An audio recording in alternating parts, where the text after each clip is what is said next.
In the United Nations, we have an outstanding ambassador, Nikki Haley. And there was a resolution to condemn Hamas. A resolution to condemn Hamas. And it got a bare majority, which means it lost. About a third of the member countries abstained.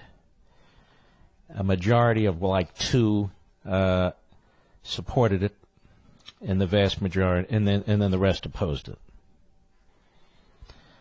They voted not to condemn Hamas. Actually, the vote was, let's see, the result of the vote is in favor 120, against 8, abstentions 45. Vote not to condemn Hamas. Got it? Vote not to condemn Hamas.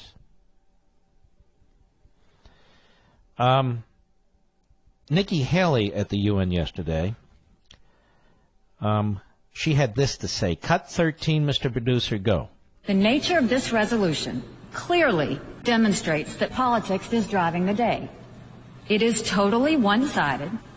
It makes not one mention of Hamas. Now, so this is a resolution, a different resolution in which they're condemning Israel, but not Hamas, and that's what she is addressing. Go ahead. Routinely initiates violence in Gaza. Such one-sided resolutions at the UN do nothing to advance peace between Israel and the Palestinians. Everyone recognizes that. But advancing peace is not the goal of this resolution. I suspect even my Turkish friends know the passage of this resolution won't change anything, but that it looks good for the people back home to think they're doing something. That is pure politics.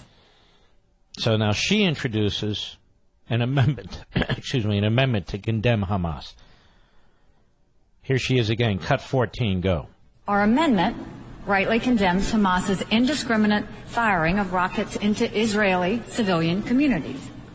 It accurately condemns the diversion of aid and resources from civilian needs into military infrastructure, including terror tunnels used to attack Israeli citizens.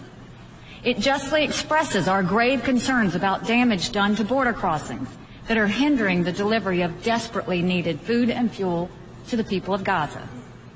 This is a modest amendment that reflects the minimum truth of what is going on in Gaza. And it was rejected. You know, people say, and I agree with it, why are we in the United Nations? I've said, since I've been on radio, 15 years, we should start a new organization of democracies and republics, or even countries that are close to being democracies and republics.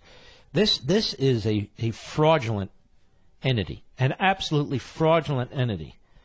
We sit down with our enemies. We sit down with genocidal regimes who most of their resolutions are aimed at attacking Israel. They have nothing but contempt for us, the United States.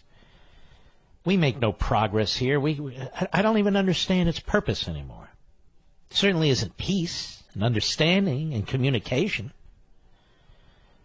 So why don't we set up something different? Something different.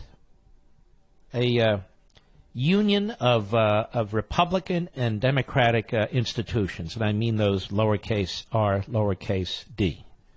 What's wrong with that? I mean, I understand it'll be a much smaller organization, but so be it. I have no problem with that. But it's not going to happen. I don't know why it doesn't happen. I don't know why we put up with this.